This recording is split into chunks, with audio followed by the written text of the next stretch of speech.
Good morning. Let's get started.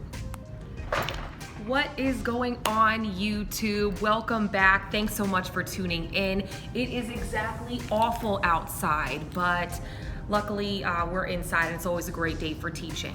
I wanted to talk today about something that's really near and dear to me, which is how I became a teacher.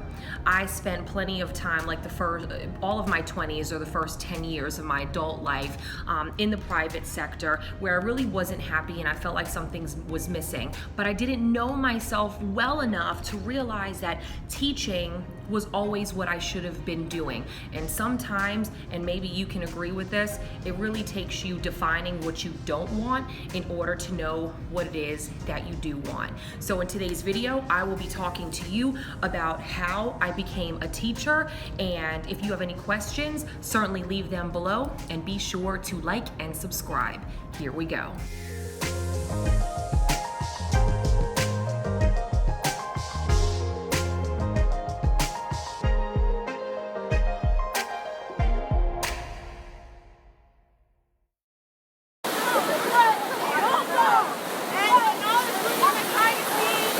Everything's under control, I swear. First of all, teaching was not something that I had always aspired to. I believe that sometimes you have to make a lot of mistakes in order to really figure out who you are and to know what you want. When I was in my 20s, I had a series of desk jobs right out of college. I made decent money along the way, but I learned very quickly about myself that I had a lot of energy, I couldn't sit still for very long, and I didn't care for people's attitudes over the phone.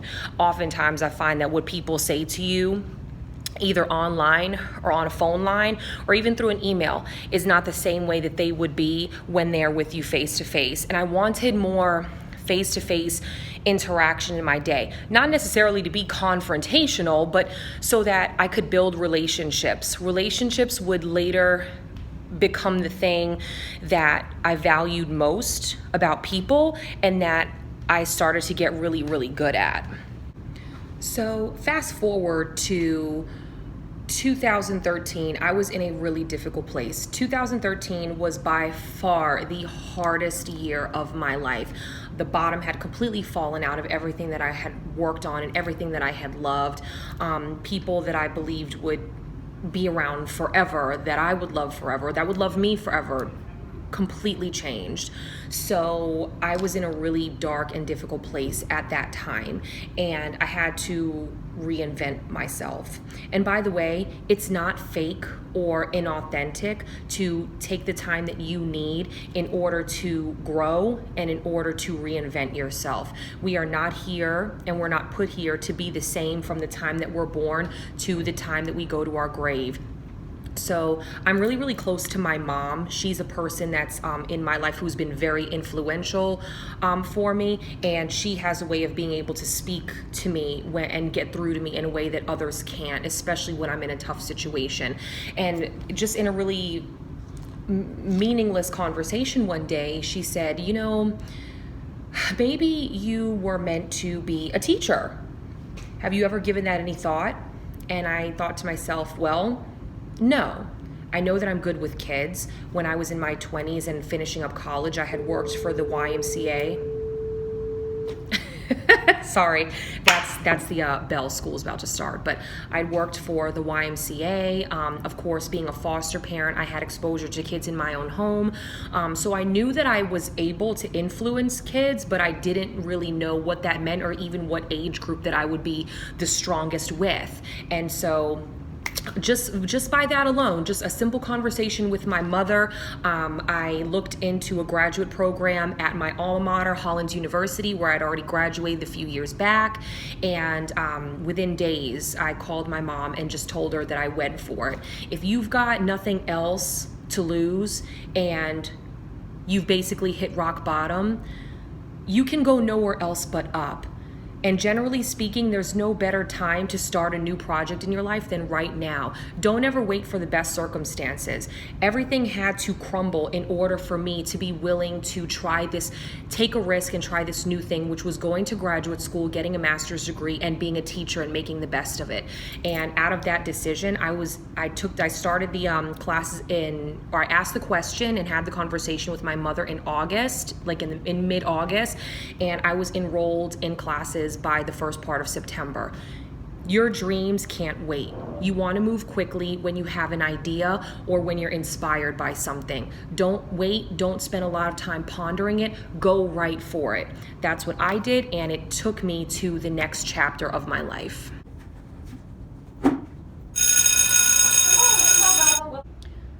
So if we fast forward, once I got into my graduate program, I tried to take classes that were going to be really, really good for my schedule because I'm an adult and I had a lot of things going on.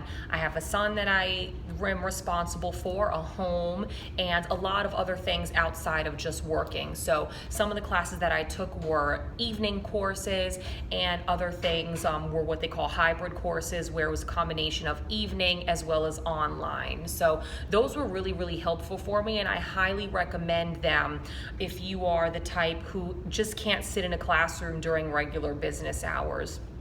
Finally, it came time to start thinking about getting into a classroom, and incidentally, I was thinking about making the switch and moving into a different career. So I looked into being a substitute teacher. And this was a really good idea because it got me into a school district that I know needed teachers full time, and they needed to see familiar faces regularly.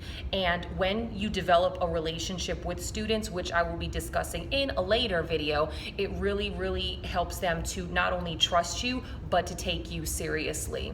So I found a school district that I wanted to work for, and I applied as a substitute teacher, and I got it. And it made switching from the private sector into public school education much easier.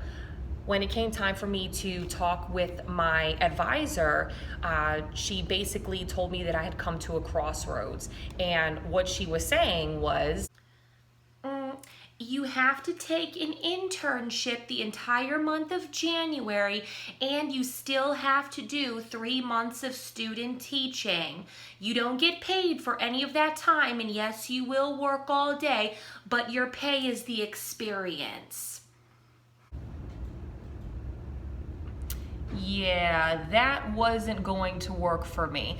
I can't see the value in doing work when I'm not getting paid for it. And I wanted to be a teacher really bad, but I also couldn't justify working the entire month of January without a paycheck when I have bills. So sometimes life is going to put you in a situation where you have to take a leap of faith. Did I follow the beaten path and just do the internship and struggle for a month? Or did I accept this long-term sub position, which I was being offered for double pay with the district that was growing in trusting me? I just figured I would figure out my internship some other time, and I took the long-term sub position. And I'm really, really glad that I did, because it carried me for the rest of the school year.